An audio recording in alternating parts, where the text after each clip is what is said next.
Kindly mute your audio and video.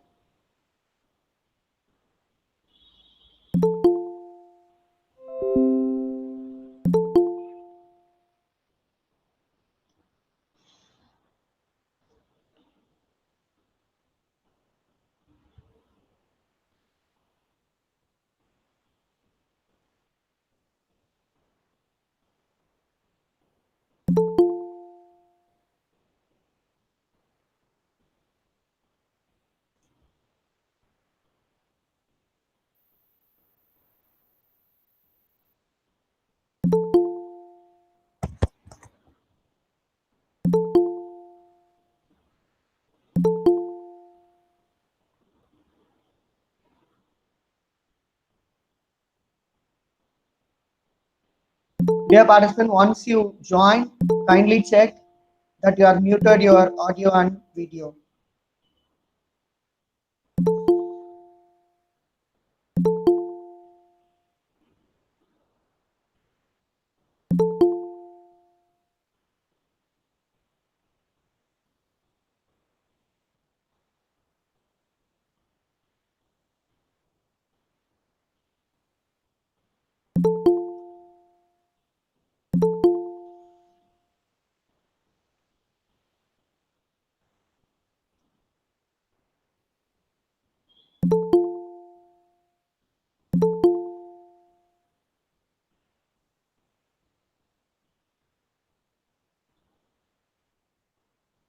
Yuvrani Vegetation, ma'am, kindly stop presenting. Rejoin. Rejoin yourself. Yuvrani Vegetation. Can you able to hear me? Yuvrani Vegetation, ma'am. You are in the presentation mode. Kindly rejoin. Click join. Not in the presentation. Yuvrani Vegetation.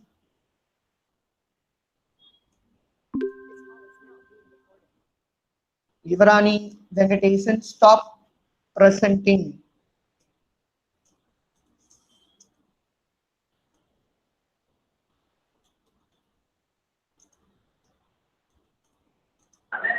Yuvrani Vegetation, kindly stop presenting. You are in the presentation mode now. Can you able to hear me, Yuvrani Vegetation? Still you are in the presentation mode. I request the participant to pin the today's resource person, Mr. Kalidasan Vasudevan sir. You can find him in the people list. Sir will be in the below. Thank you, Yuvrani ma'am.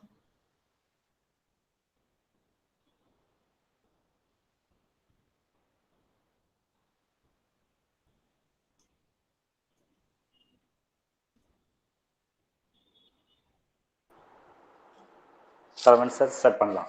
Yes, father. Ma'am, Shamla ma'am.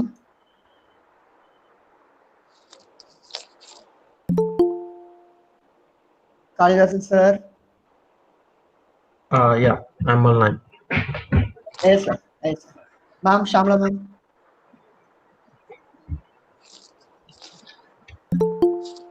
Shyamla ma'am. Ma'am, Shamla ma'am.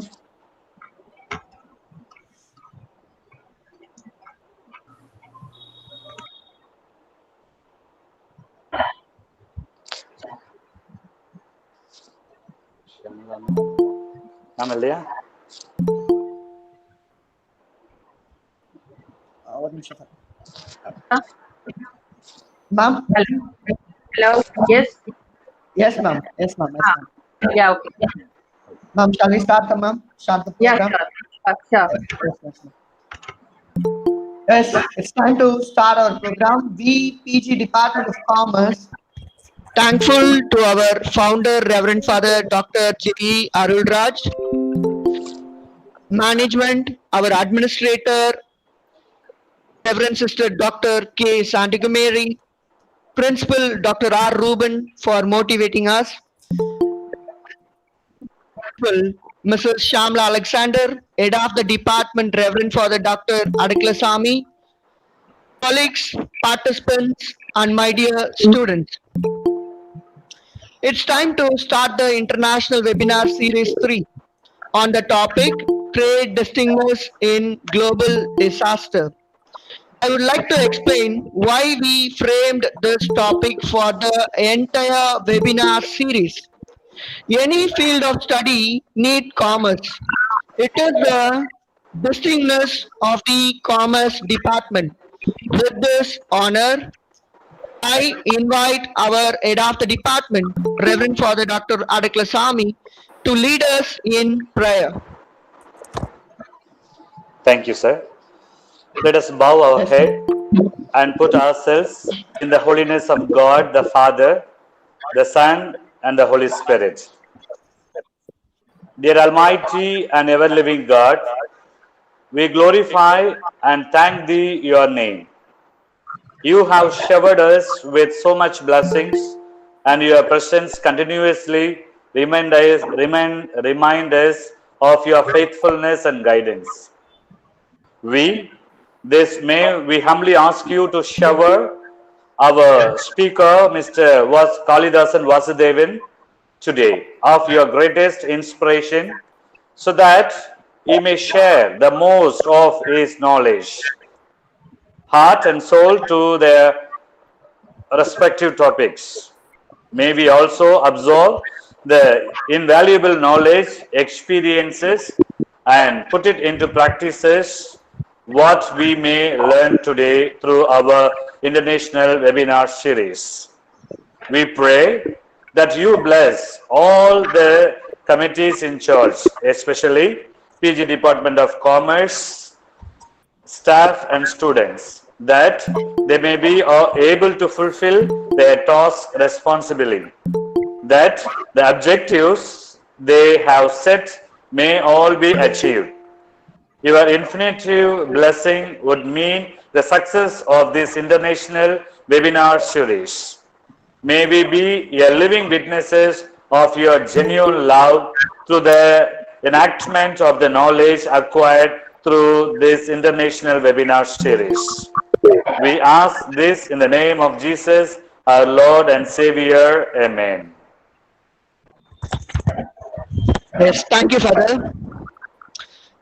Personal and career development always grow when we update our knowledge. The person who taught us, Mrs. Shamla Alexander, our Vice Principal of the college, will deliver the welcome address now.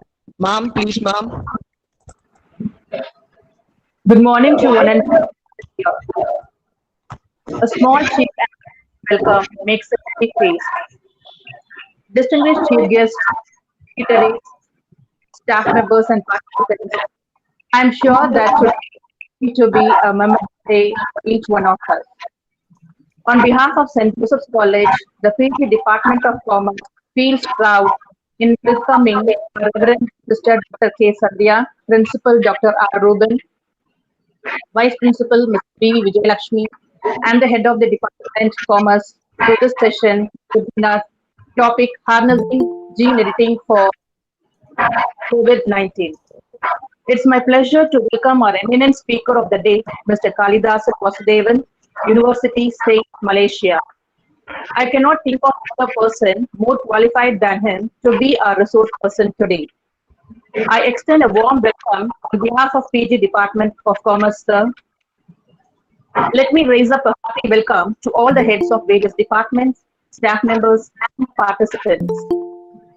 We are so excited to have all to this webinar. I welcome you one and all. I wish you all a pleasant and fruitful day. Thank you, ma'am. Thank you so much, ma'am.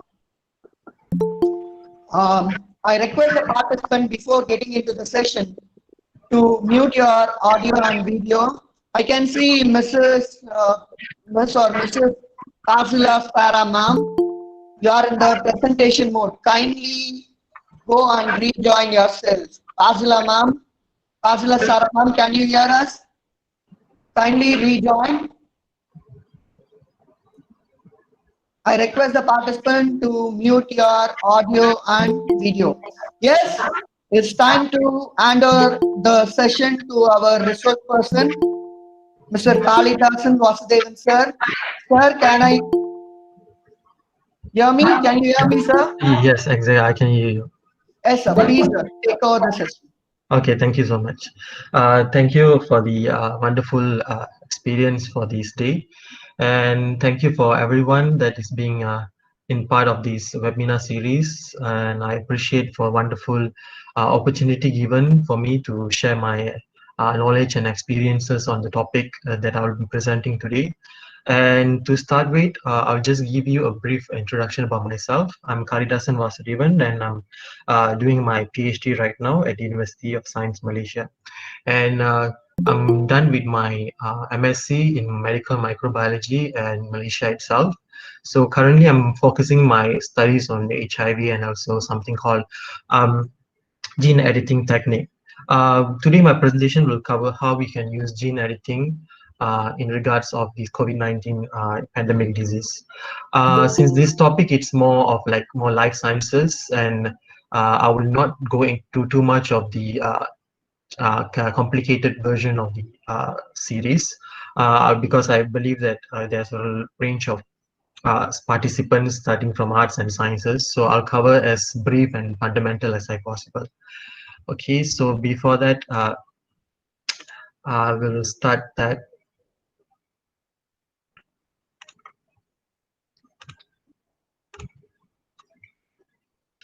Okay, so once again, I'm Kalidasan Vasudevan, and I'm doing my PhD, and I'm from Advanced Medical and Dental Institute, University of Science, Malaysia. This university is located in the northern of Malaysia, which is, if you know where is it, it's located in the Penang region. So today's topic is on harnessing gene editing, and particularly we are talking on the COVID-19 pandemic that is affecting many countries around the globe, and we are actually going through this phase of all the containment, all the treatment, and also prevention right now. This presentation will cover the basic of biology is all about, something particularly looking at the basic of molecular biology. So I'll touch a basic of molecular biology, that it's important to know that before we can understand what is the next second portion of the presentation, which is on the gene editing. In simple term, gene is some part of the DNA that we have, and editing is basically we want to make changes to that DNA.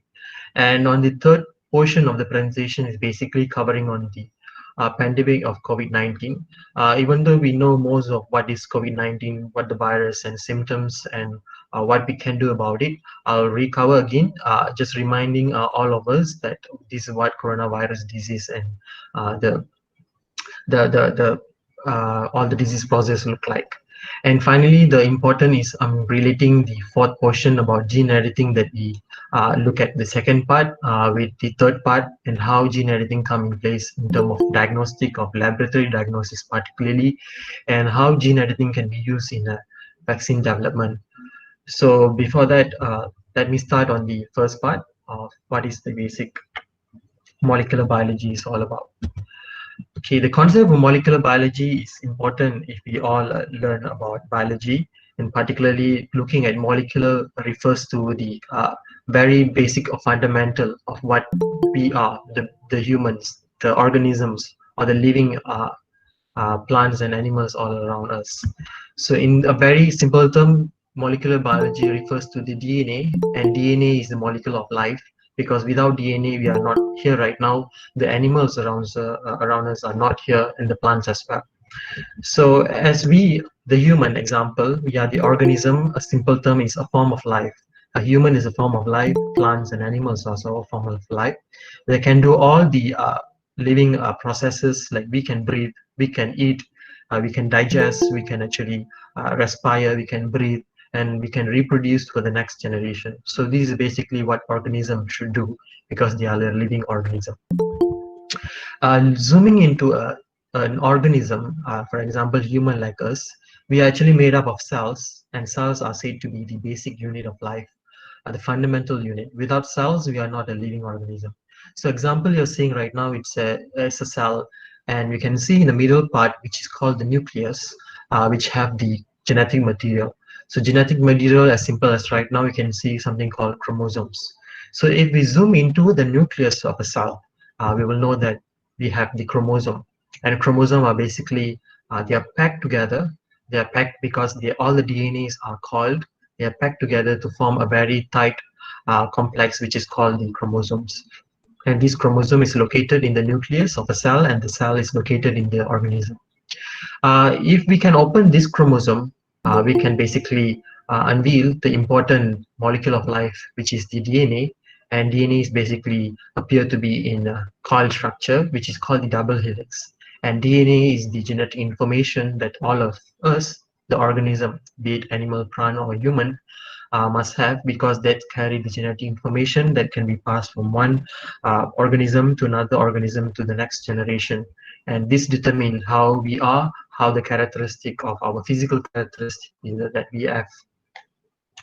So moving on the concept of molecular biology, I'll talk a little bit on the human genome. So what is basically genome is, as defined, is genome is the whole of its hereditary information encoded in its DNA. So we collect all the DNA. Basically, we can see that the DNA collections are called the genome. And genome is very important because that's determine the healthy level of us, the disease causing, every single thing that happen in the body is because of the genome that we have us. And genome also being affected by the lifestyle that we have, the food we eat, the type of work that we do, the stress level that we have, and a lot of things that happen in the biological system.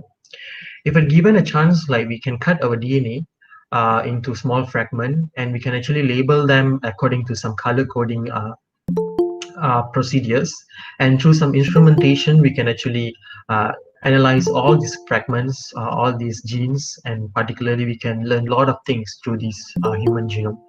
And this come to an idea about the concept of human genome, where human genome project was done to determine the DNA sequence. The sequence is referred to the DNA fragment that human have, and basically it will tell you the gene that is related to cancer, related to some diabetes, related to certain illnesses in our body. And by identifying this gene, we can actually do a lot of marvelous thing about treatment, curing, and so on and so forth. So that's what Human Genome Project was done in the past, to know what the gene is in human are doing. In medical application, and what is the benefit that we can get is we can actually improve the diagnosis of disease. Since we know that disease is part of human life, and we can improve, we know certain disease have certain genetic predisposition. So if we know the genetic cause of the certain disease, we can actually do something about it, so we can improve the diagnosis of disease in a very quick manner. As I told you, in a quick manner, we can do some detection, early detection of disease, so that the disease can be treated in early. For example, cancer in particular, where some patient we have cancers causing disease, cancer causing genes that will be detected later, and they will actually resulting in death. So if we could detect these cancer causing genetic material, early diagnosis, early treatment, and saving life is possible. Create drugs based on the molecular information is also something that is coming important, where the molecular information, like the DNA, will tell you that this drug is suitable to be used because they can have a good therapeutic level, so that the particular drug can be given to the patient. These come to rise to a design of custom drug.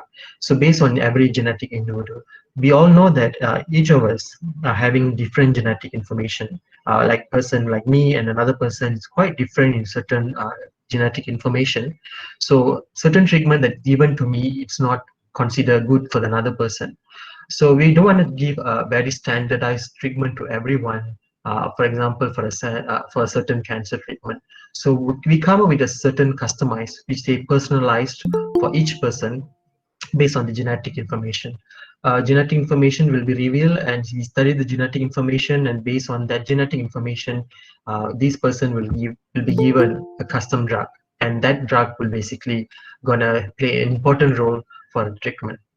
And the last part of why we need this human genome is for particularly about the treatment. There's nothing much where it come to treatment in sense of where gene therapy is coming in. So which I will talk further on the gene therapy and how the human genome is helping for treatment. Coming back to the molecular biology, we have something called central dogma, the central of molecular biology. We basically that all the information are being transferred from one level to another level. How like a DNA information can be transferred out until the human is looked in this way. Our eyes is in this color, our hair is in this color, the skin color is in this tone, our hair color, all determined by all this DNA. And how DNA is giving this information is all about this central dogma. So it's basically a flow of genetic information, as I told you, from one level to another level. And this will be started by the DNA, the genetic information, will be the information will be then transferred to intermediate level, which is called the RNA. And basically RNA is said to be the expression of gene. If DNA will give the code, and then the RNA will actually express the gene in sense of the RNA. And finally, RNA will be actually flow with the genetic information into the protein, which is the functional product of everything that we have around us, be it all the food digestion enzymes, be it all the skin material, the hair material, all basically the proteins. And also the important right now is the antibody is also the protein that actually fight against the infection. So we can see that the genetic information is flowing from DNA to RNA and to protein. And basically there are few steps in between all of these. And we see the first steps, which is called the transcription, basically copying a gene DNA. We copy the DNA and we transfer it to an RNA. And this process is called transcription. So basically decoding back the information in a form of RNA. And RNA will be converted or will be the information flow into a protein by a process of called translation. Translation is basically making a protein and using an RNA as a code or template for the genetic information. So overall DNA to RNA by process of transcription, RNA to protein by process of translation. So this is what a basic central of molecular biology look like. Next, we come to another technology, or we can say that another component of the biotechnology is basically omics technology. So omics technology is basically a technology that can use to measure the characteristic of cellular molecules. So cellular molecules that I'm referring here is DNA, RNA, proteins, and a lot of other molecules that present in the human body. And we can actually analyze them, we can study them, and we can understand further what their function is, what's the probability of involvement in the human system.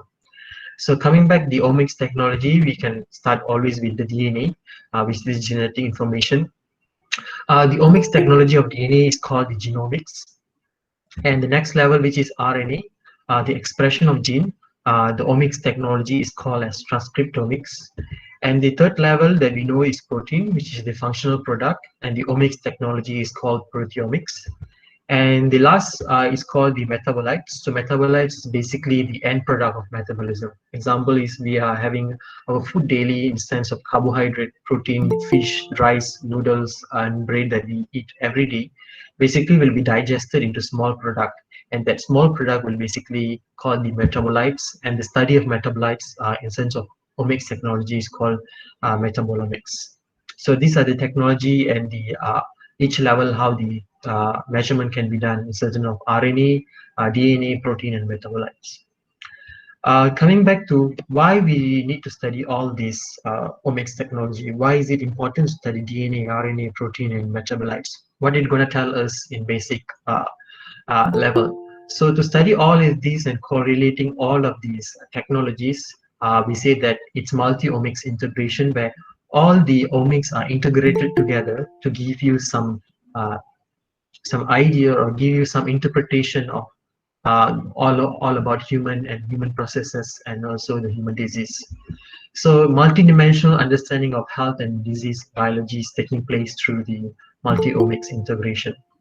So we know that human are made up of living things, cells, as we saw, chromosomes, and all the DNA, RNA, and proteins and metabolites are being part of these.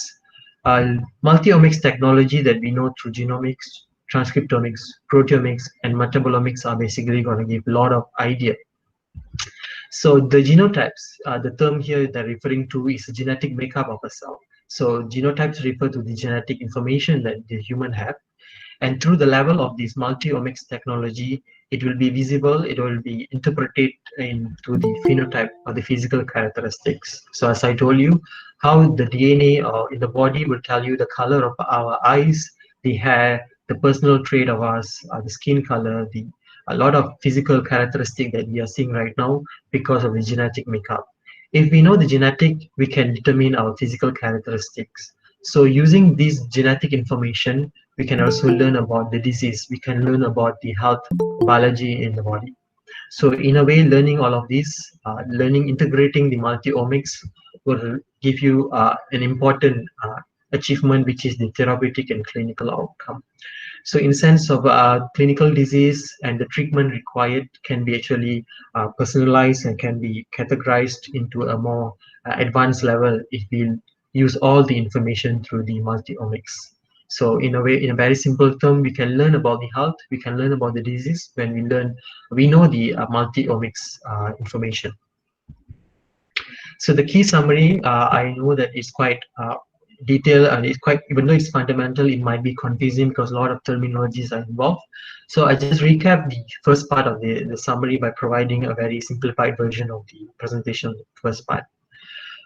So we know that the molecular biology relating with DNA, which is the genomics in the omics technology, and the RNA, which is the transcriptomics, protein, we say the proteomics, and metabolites, the metabolomics. So the scientific question that we can know in level of DNA is what can happen. In a very fundamental level, DNA is the basic. So it can tell you, it give you a code what can happen in the body. So it's basically the boss tell you that the disease can happen because there are certain disease causing genetic material. And if that material being passed to the next level, flow to the next information, what appear to be happening is the question here, because that DNA level information is being translated, transcripted into a RNA, and that RNA now hold a code for maybe a disease causing problem.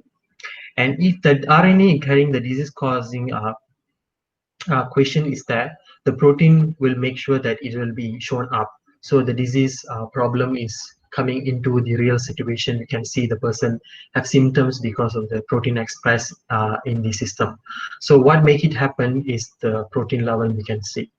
And at the metabolite level, we can say that after cancer, we can see certain cancer will release certain material from the tumor, from the cells, and that cells is basically is the tumor cells. And we can actually detect certain material that being released from the tissue, certain product that being released from the tissue, and it will tell you what has happened. So basically, the body has actually undergone a cancer production, and then the body is basically producing cancer cells, and that through these metabolite that the body is producing, we can actually do diagnosis, certain detection, and also treatment as soon as possible.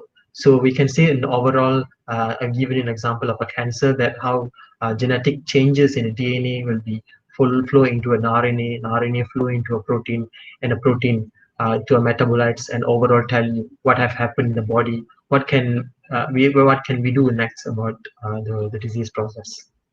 So this is about the summary of the first part of the molecular biology. If we know this part, the next part will be more easier to understand, which is the basic of gene editing. So gene is the particular part of what we saw in the DNA, and editing is basically changes, any changes that we want to do into the DNA level. So gene and function alteration. So if we alter the gene, the function will be changes. If we have gene X, we change that, the function overall will be changed. So it's a process of changing a DNA which result in alteration of a function. So this process, in a very fundamental level, is basically on the DNA, and a person or a technology is being used to change a portion of it. We can actually cut, we can add, we can modify in the way that we want it, and overall, when we do that, the function will be altered. We can change the disease to a healthy, and healthy to a disease, depend on the situation and the clinical diagnosis that is required. So we have seen there are 3 alterations that can be done. First one is called the knockout. So knockout is basically refer to removal of gene. So we are removing the portion of a gene. For example, the example is quite easy. It's about cancer. So cancer, we know that a certain portion that is responding to the genetic response to the cancer progression. So if we know that certain gene is responding to that, we can remove the portion of the gene by process of knockout. So the gene causing material will be not there, the patient will not progress into the disease. In another example is knock-in, we refer to introduction of a new gene. So we know that certain illnesses require certain alteration. We want to enhance the immune system, for example, or in case of HIV. So in HIV, we know that immune response is greatly low and they are quite easily to get be infected by other illnesses. If you know a certain immune protein that is important for the body, we can put in the gene responding for these good immune responses, and the person can actually have a good immune responses. So we can introduce new gene, a good gene, a beneficial gene if it's required. The third example is called knockdown. It's not removing out or putting in a new thing, but it's just basically we just suppressing it, reducing the expression. So we are basically silencing it. It's there. Basically, we just say that you can't do anything much. You have to be silent. So that will be result in no production of any expression. There will be no changes in the human body. So basically, we're just silencing it for a moment, and we can lift that silencing when the time is come, according to requirement.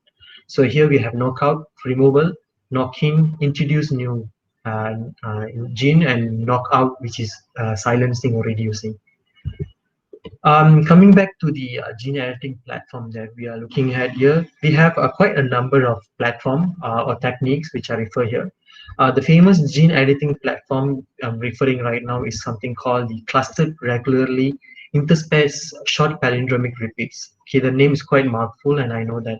And what does this really mean is quite a complicated term. So in sense, for this level, it's good for us, like a public person who non-biological person, to know this gene editing as CRISPR, CRISPR. So if you know CRISPR is, this is what CRISPR is basically a gene editing technique or a platform.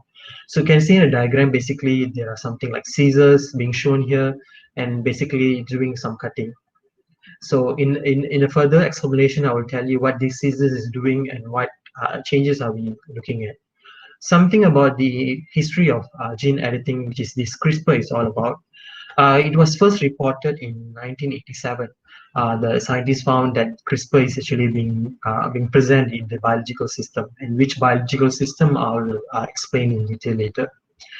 In 2002, the scientists gave a name, CRISPR, which is the clustered regularly interspace short palindromic repeats.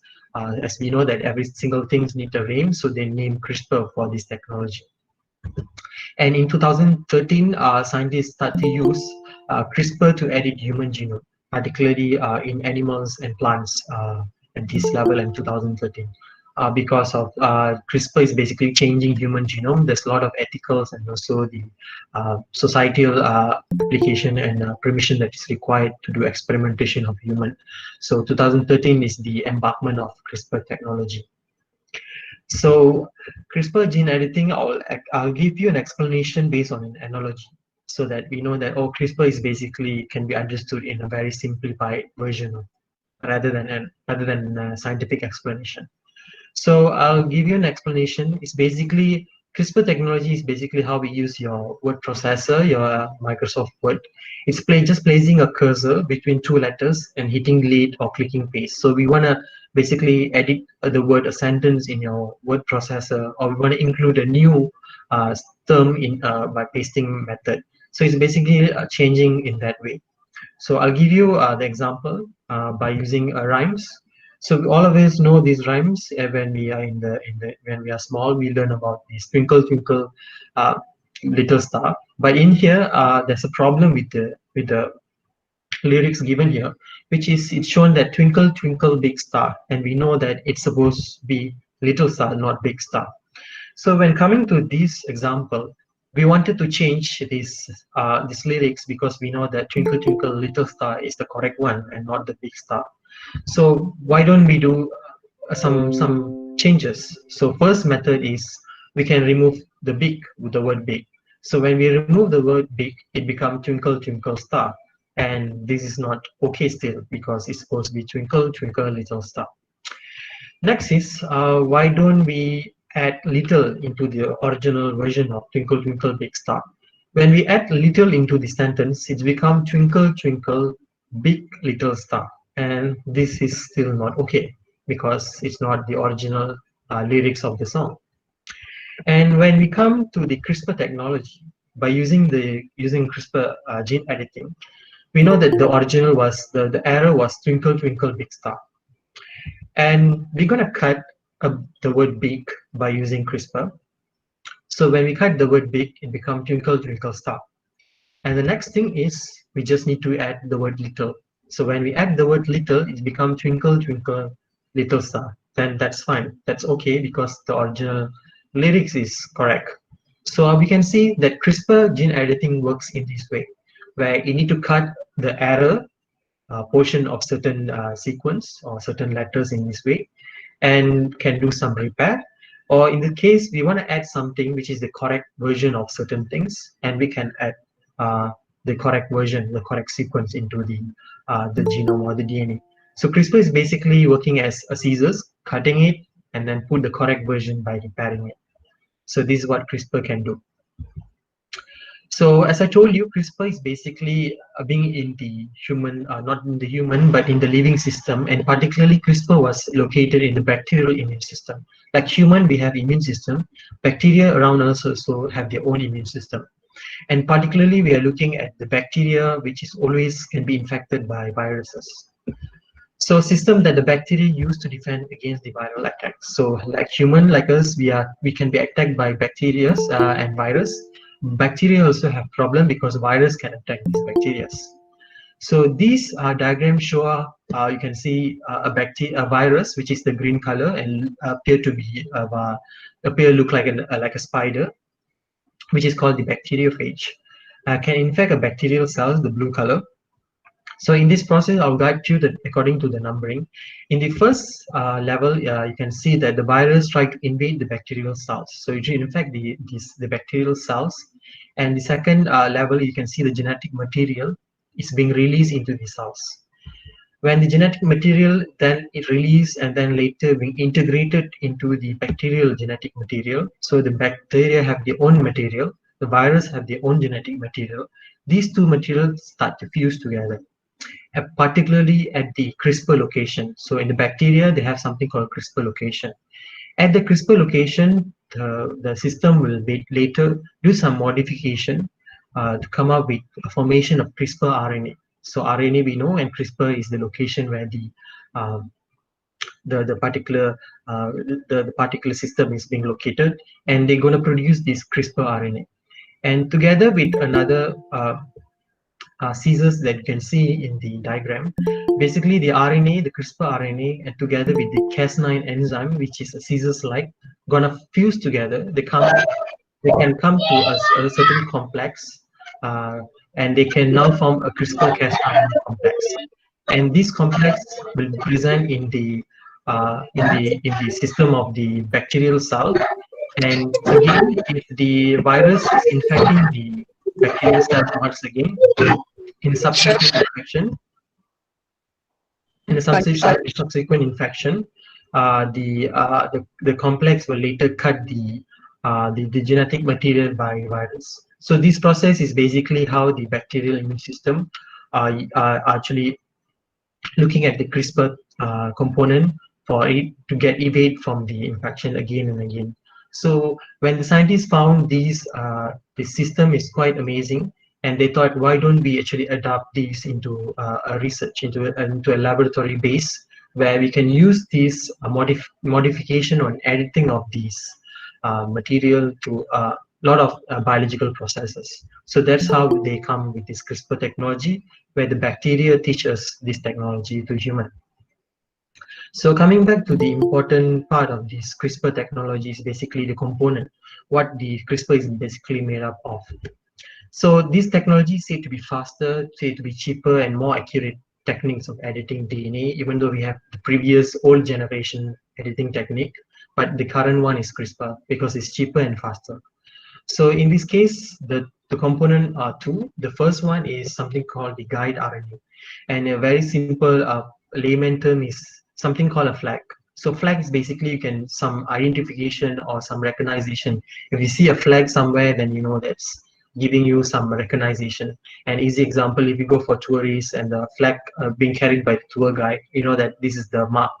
Okay, similar, that's the interpretation that I'm using here. So guide RNA is basically a flag that is designed to find a specific place. For example, we know that this gene is causing cancer, illness. We go and find the space, the specific spaces, and we tag them. We put a flag at this particular gene, and then the complex will go and do a lot of other changes. So it will bind to a particular places in the gene, and giving you an idea that this is the changes that need to be taken place. And the next thing is the Cas9 enzyme. So as guide RNA stand for like a flag, Cas9 enzyme gonna act like a scissors. So we have a guide, we have a tour guide tell you this is the place that you need to go. And the next thing is the scissors will go, particularly cut the strand of DNA, and later will be removed out of the region. And we can also add anything that we wanted to add. So the component of CRISPR is basically a guide RNA, which stand for a flag marking of the region, and Cas9 enzyme is like a scissor. We go and cut the particular place, and these two combined together form a complex as simple as called as CRISPR, the Cas9 complex. So how we're going to work in the sense, how this cutting and how this guide and marking is being done. So DNA repair going to do all of these processes. Marking, cutting, and repair will take place. It's a normal body processes. When there's some changes happen, the body will do the repair. So first is we need to allocate the specific region, specific disease causing, for an example. So when we know the target sequence location in the DNA, the next thing is we call the guide, which is the flag, go and bind to the particular location. So this is how the binding will look like. So the guide RNA will bind to the location. After bind to the location, it will call the scissors to come, or the complex to come. So the complex will first bind to the location, and the scissors will do its process, which is cutting. So it will cut at the location that is the guide tell you to cut. When the guide already done with the work and cutting is already been done, repair will be done. So the repair where the cut is there, and then the cut will be covered back, and there will be some changes, and usually a mutation will happen. So mutation can be a good thing, also can be a bad thing. So mutation in the sense of there will be changes in the reading, and if the reading seems to be not a problematic reading and the disease causing can be removed, and that's okay. Some mutation will cause a lot of other problems to the whole system. So we must make sure that the binding of the flag is at the correct place and cutting happen at the correct area, so that the mutation can be reduced as much as possible. So we were talking about this cutting pace, introducing this guide and flag and so on. So what is the basic important? What we can do with this all gene editing? What we can do in the application of this? Basically, it can be applied in many technologies. For example, it can be used in for drug development. Gene surgery can be done. We know that certain gene is causing a genetic problem, changed accordingly, and we can create biofuel from production of any plants and algae, and we can produce food of all these crops that can be against infection. We can produce materials from that is useful from synthetic materials, and we can learn about what causing disease and how we can do some changes. And finally, we can learn about disease, about healthy using animal model. So we can do all of these by understanding gene editing, starting from the food, from gene surgery into the animal model for all the advancement in biotechnology and medicine. So the issue in gene editing, there's always a problematic when it comes to gene editing. So there's always ethical and practical application that we need to consider. So gene editing is something about cells, and there are two cells in the human body that I'm talking here.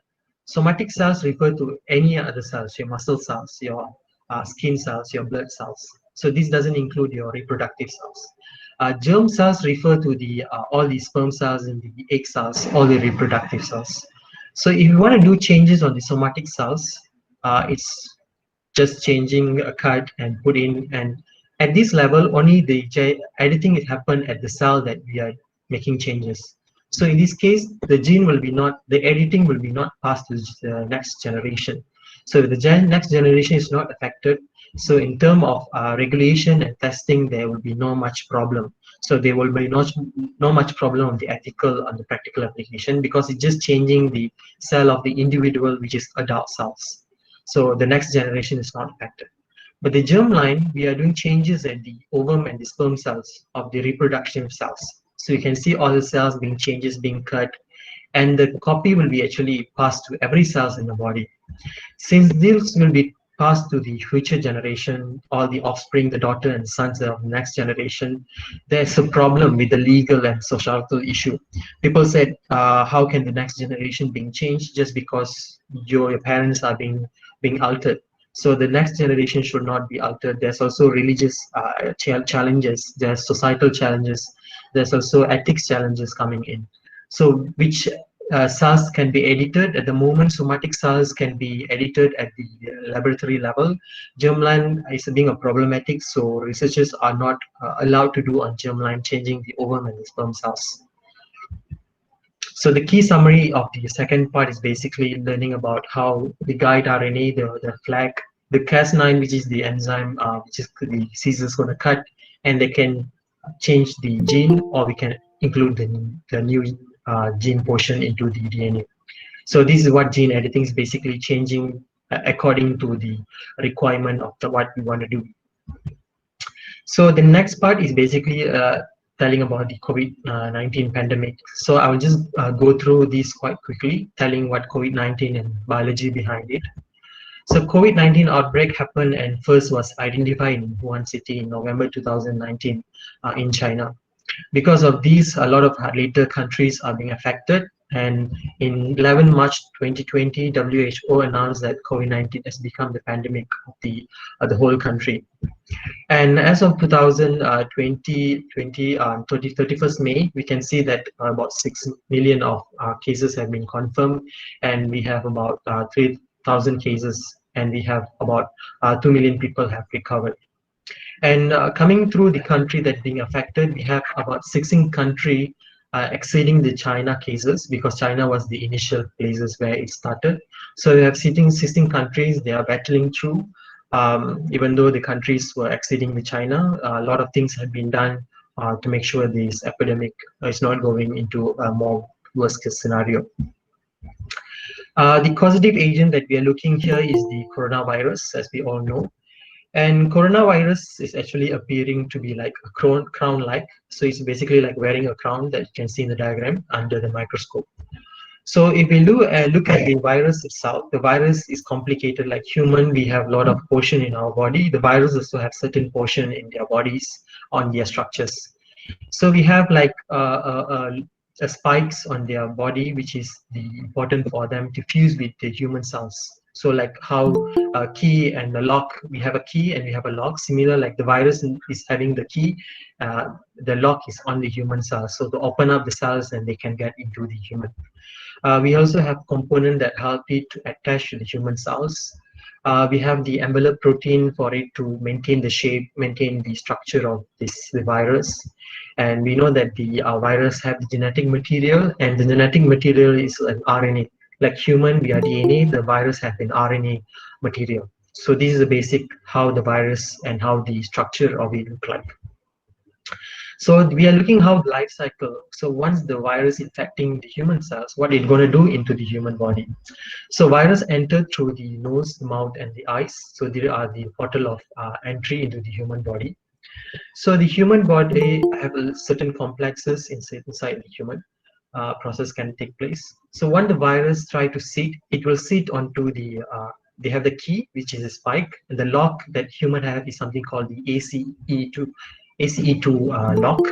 So once it sit, it open the cells. It will try to go into the human cells.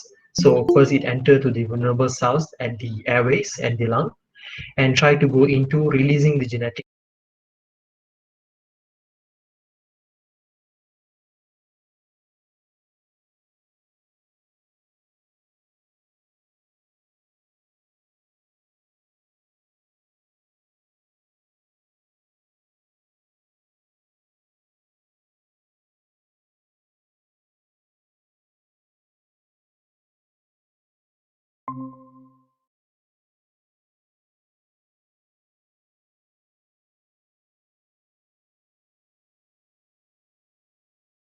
offspring, to produce more of their progeny, and basically release more and more virus particle in the body.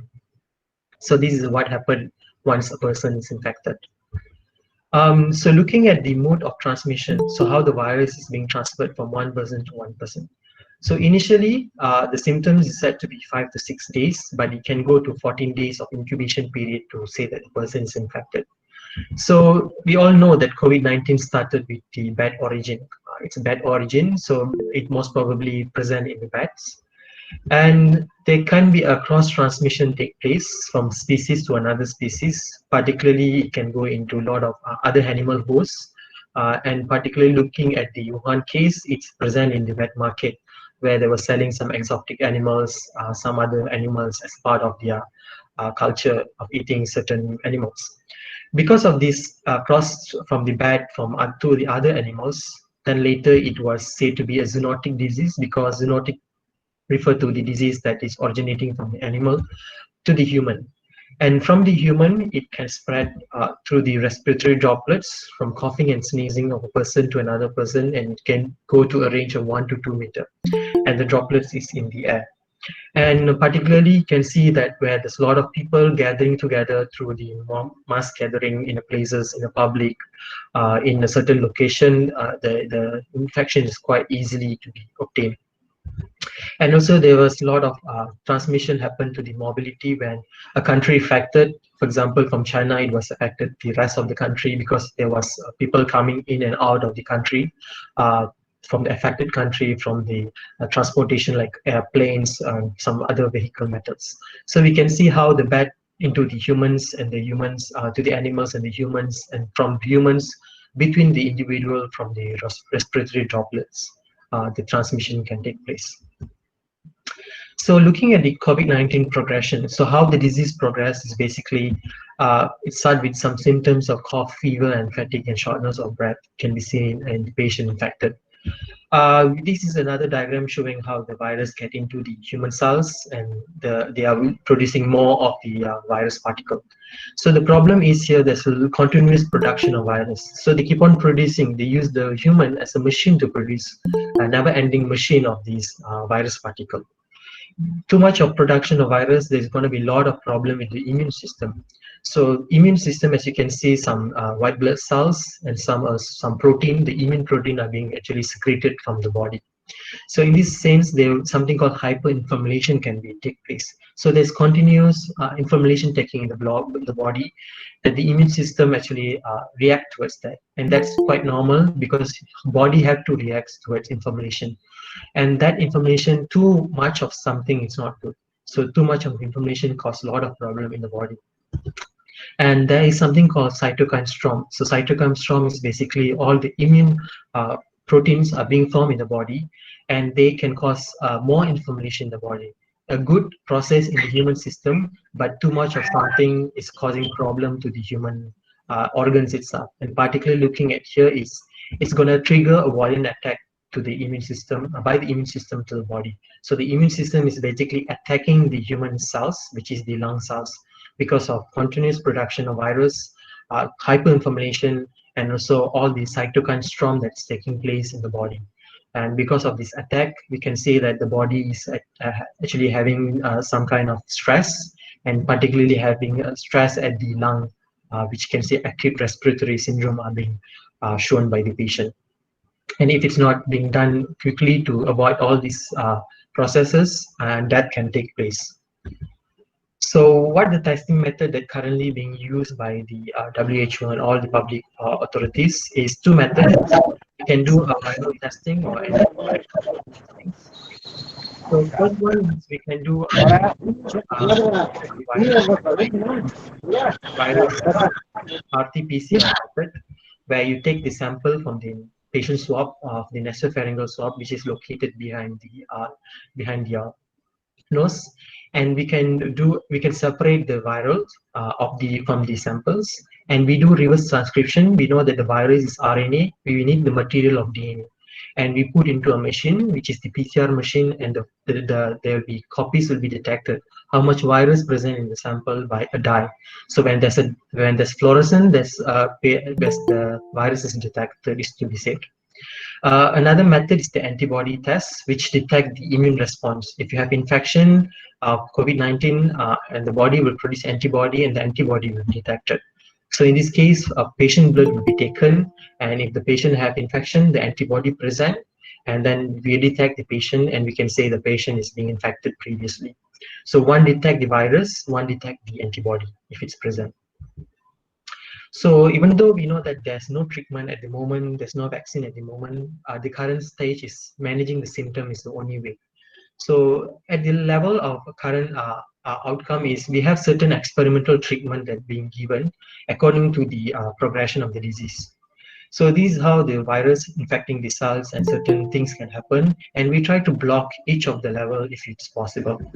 First is patient that's being recovered from COVID-19 have antibody rich in their blood, and particularly a portion of a blood which is called plasma have a lot of this antibody, and we can actually transfuse this antibody rich plasma into another infected patient, and the recovery depends on the clinical diagnosis. The next experimental treatment is something called chemistotat mesylate. It's basically, you can see it's inhibiting the entry portion, which is the TMRSS2.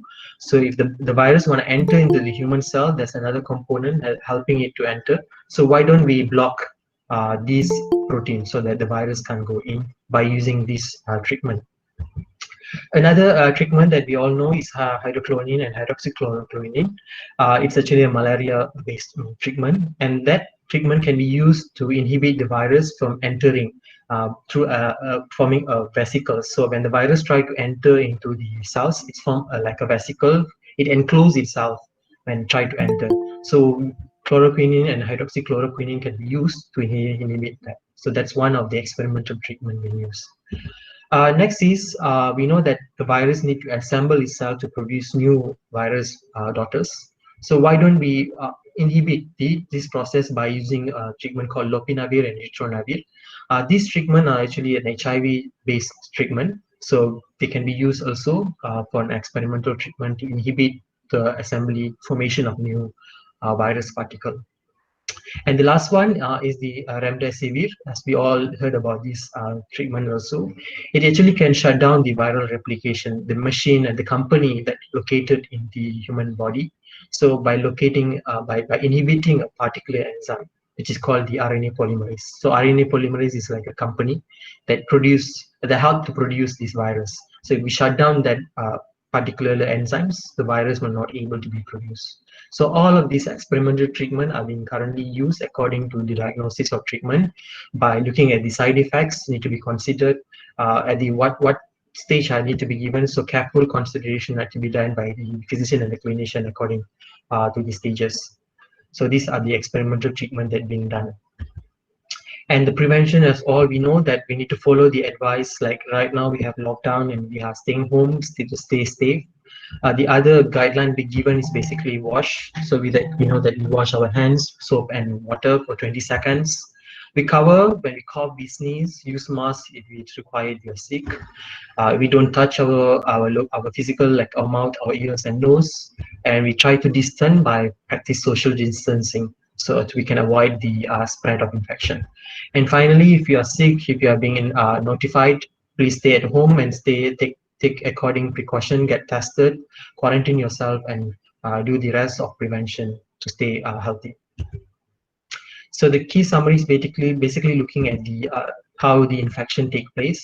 So when we have the initial incubation period of 14 days, we can see the person will not show symptoms because they're just starting to have all the replication taking place. And when they start with the fever and cough, symptomatic infection can be seen in the patient.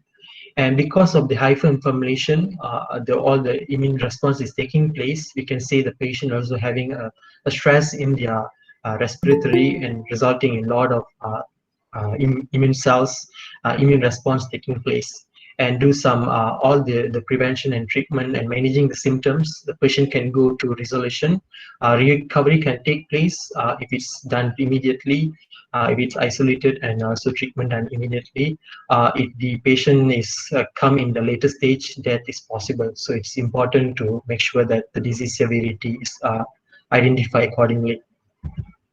Coming back to the last part of this, where I will be talking how to relate the gene editing in COVID-19. What have been done for COVID-19? What gene editing can be done in COVID-19? So we learn about CRISPR. So CRISPRs have given a lot of things to the genome editing techniques. So it can help you to understand how the virus interact with the cells. So this gene editing can help you to understand how it can actually do to the cells. So CRISPR can be used to modify the virus RNA in a patient sample to detect this virus within 60 minutes. So comparable to right now, CRISPR technology can help you to detect this virus. And it can give you another advantage is that it can detect the viral RNA in patient saliva by using the one-step copies rather than using the current technique. So it's more stable, more efficient, and more faster to detect the virus. So it can actually can also we can use CRISPR technology to learn the human gene, particularly which interact with the SARS-CoV-2 protein that is present in the human. So CRISPR is basically can be used to learn a lot of things in the human cells, particularly looking to at COVID-19. So the next question is, could CRISPR be the humanity next virus killer? So can CRISPR be used to kill the virus? So that's the question is all about. So some universities, people in Stanford University, bioengineering department, is thinking whether CRISPR can be used to fight against coronavirus. And they use a approach which is called the Pac-Man approach, which can attack the SARS genetic material by using CRISPR. So using CRISPR, they want to attack the virus, the genetic material, the RNA. And through this research, they found out that the virus was reduced about 90%, and they thought that this might be another way, another alternative way we can use to stop the disease progression. So CRISPR might be the next virus killer. So let's see how the outcome look like. So the next thing is GSK is a company that's being tied up with Mammoth, another company, to come up with a test kit. So GSK come up with this, we have tied up with this Mammoth Bioscience to develop another test kit. And this test kit is based on CRISPR technology, where you can identify the viral genetic material, which is the RNA, and just using the nasal swabs, and the patient can get results about 20 minutes. So there's no need to wait for another like 1 day or 2 days like the current detection method. So using CRISPR platform, you can get results like 20 minutes. So this technology seems to be accurate and give a similar quality of what the lab technology currently being used is giving. So there might be a possibility of CRISPR can be used as a test kit. So the next good news is FDA has actually authorized the CRISPR-based test kit for COVID-19. And particularly FDA, the Food Drug Association, have authorized the test, and the result can be obtained in 1 hour for the diagnosis. And it's created by the Sherlock Bioscience and using the molecule of the virus DNA in the patient sample. And when the signals is detected, and we can say that the patient is positive or negative. And the good part is it can run hundreds of thousands of samples each day. So it's rapid, it's simple, and can reach high scalable. So we can actually get more results in a shorter day comparable to method right now. So the CRISPR-based COVID-19 case test could be a game changer. So what we can do is basically provide an alternative for RT-PCR that being currently used. So it can be used not only in the lab, so it can be used at the point of care, beside the bed of the patient, any clinical care, and we can just use at home as like a strip of cartridge. Just put your samples, read at the spot, and you get the results. So it's quick in the sense. So it's rapid, high throughput screening. You can do a lot of swab at one time. So it can also help to make vaccines. So we know the current method vaccine is quite slow, and we need a lot of time, many years to come up with a vaccine. But what genetic engineering like CRISPR can offer is it can offer a few months vaccine rather than a year. So scientists using the genome, the virus, understand the blueprint, understand the protein of the virus, and by knowing that, we can actually identify the suitable candidate for the vaccine. So rather than using a traditional method by understanding the virus need to be modified, need to be killed, need to be changed, and then use that component to do the vaccine. Now we just learn how to do vaccine by using the genetic material rather than the virus. So there are different techniques that have been done. It's based on DNA level. It can be done on the RNA method, and also can be used an adenovirus method. So there are different methods in vaccine development based on the genetic engineering. So these are being currently being investigated. So research also already advanced that they have used CRISPR, and they have actually generated a vaccine which is called AAV COVID vaccine.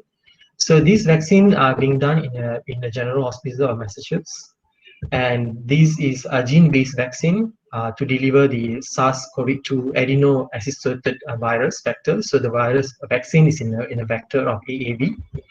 So we give intramuscular injection. We can give the injection through the muscle, and that the body will respond against the coronavirus virus particle. So this AAV COVID is basically in advancing. So let's see if it get through the clinical trial, and if this can be passed through for as a part of vaccine.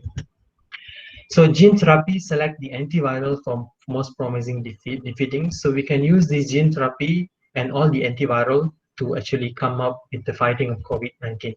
So it can be RNA or DNA based or viral vector based. Vaccine can be considered. So we use gene therapy. We actually give the virus the vaccine is a gene therapy. So the body will try to produce antibodies, antiviral, and the body will somehow give you some protection against this coronavirus. So we can use also other treatment like remdesivir together with gene therapy as another approach, together with treatment and also medication. And so overall, we have come to the summary of the fourth part. So overall, what CRISPR can do with the COVID-19 is basically CRISPR can help with the with understanding by studying the SARS-CoV-2 virus. So we can actually change the virus genome. We can do some alteration. We can make it harmless. We can reduce the amount of the virus so that it will not cause any infection. We can also use CRISPR to do some diagnosis tests. We can create more of these rapid tests. So within an hour, we can actually reduce the global burden of testing right now. CRISPR also can give you and resistant to infection. If it's possible to move through CRISPR editing into human, we can actually change our gene to make resistant to infection so that we are not able to get infected from COVID-19. So overall, the conclusion that I would say that there's a lot of pressure for researchers and scientists, be it clinicians or the frontliners and the backliners. So all of the authorities are trying to come up with the safe and effective treatment and vaccines at the current stage, so this pandemic can be actually gone from the earth. One of the method, besides all the things that you are seeing right now, is using a gene editing, and CRISPR is one of the method that can be used in many ways, not only in COVID, but a lot of things. But CRISPR need to be considered a legitimate weapon to fight the pandemic because there's a lot of ethical, social, religious, and also other ethics problem. So we need to consider all of those two things together if we want to make sure that gene editing being done in a proper way, in a very legal way, and it's actually can give you a good to the humankind. We have to think a lot of other factors and other standards need to become in. So with that, I will say thank you so much and hope that we all can fight together, come together to learn more things and fight this infection one day. With that, I'll say thank you so much. Yes, sir. Dear sir, thank you for addressing us in the lively topic. Our participants have questions for you. Can I ask, sir? Yeah, sure. Mr. Sarvan Kumar, sir, when the vaccination is arriving at India for coronavirus?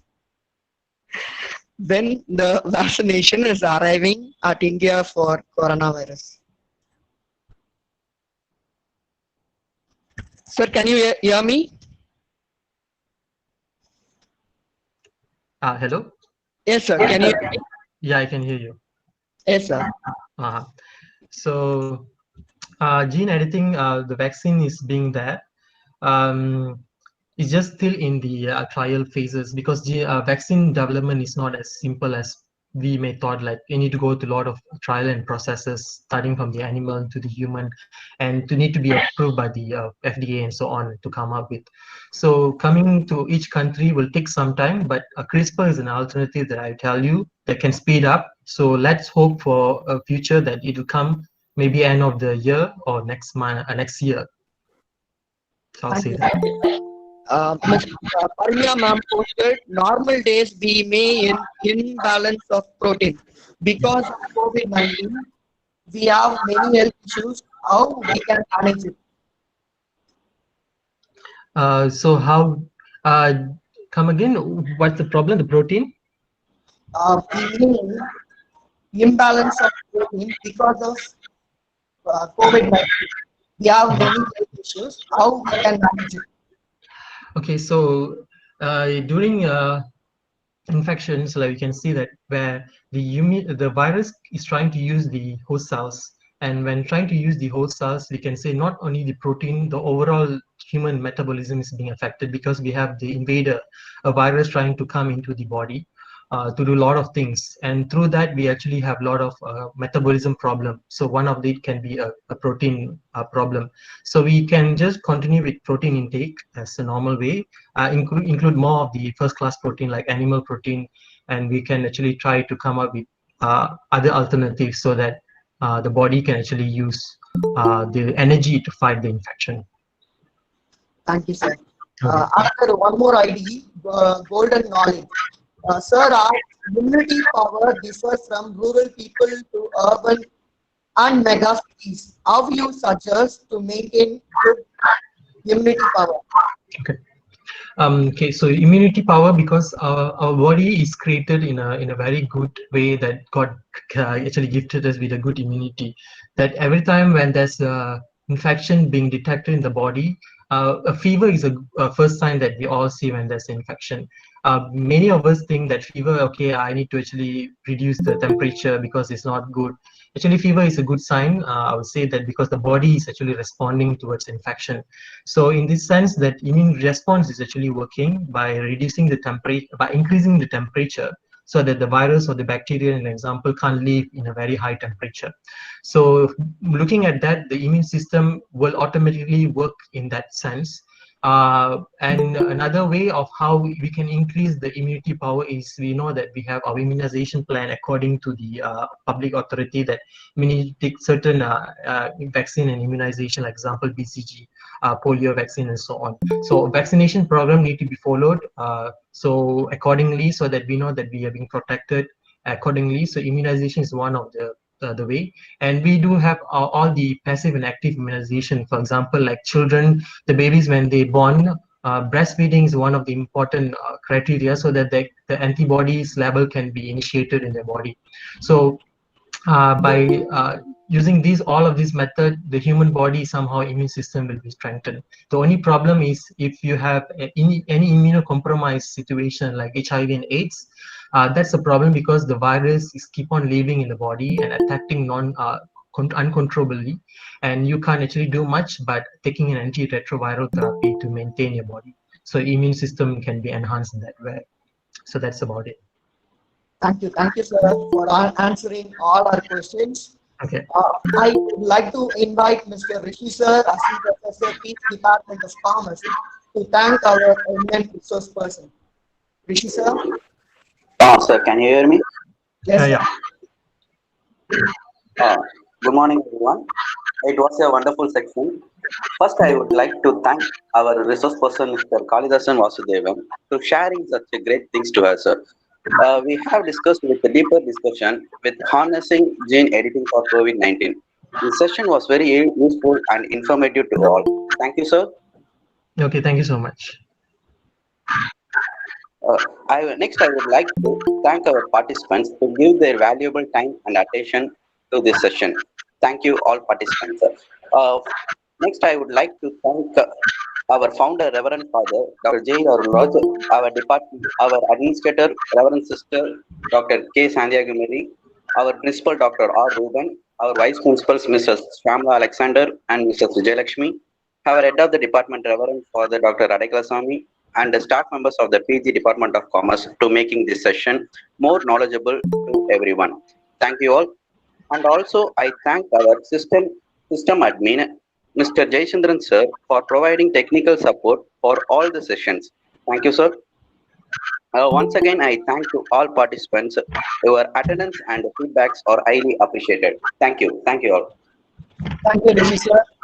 I thank Mr. Kalidasan Vasudevan sir for being with us. We would like to welcome you, invite you for another session with us in the presence in our college. Thank you so much, sir. Okay, it's my pleasure. Mr. Kalidasan Vasudevan, Yes. on behalf of our founder chairman and our administrator, Reverend Sister Dr. K. Sandhya, and I sincerely thank you for accepting our invitation, and you have done a wonderful job, and I could see very good responses in the feedback form and as well as in the chat session.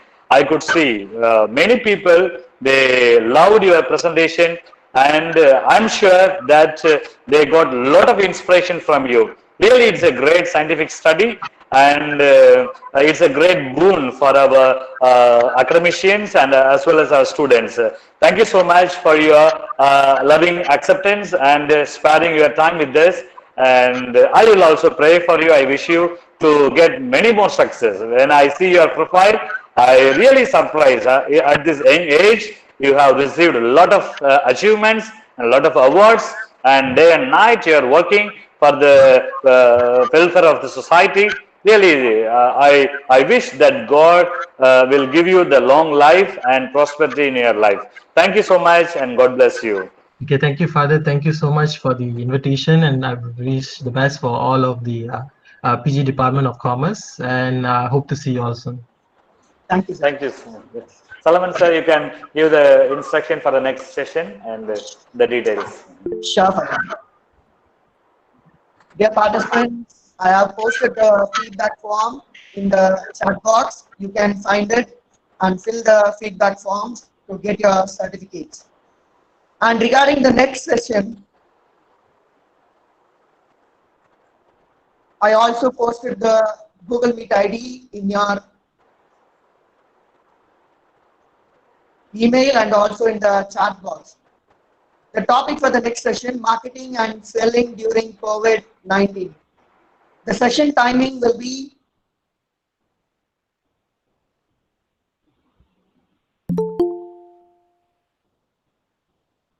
sent to your mailbox. Kindly check your mailbox. The session resource person, Mr. Johnson Praveen Kumar sir, will handle the session.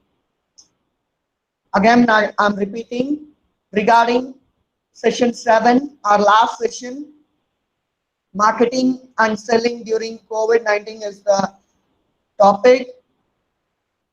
The Google Meet ID is sent your mail ID, and also I posted in the chat box. The resource person, Mr. Johnson Praveen Kumar sir.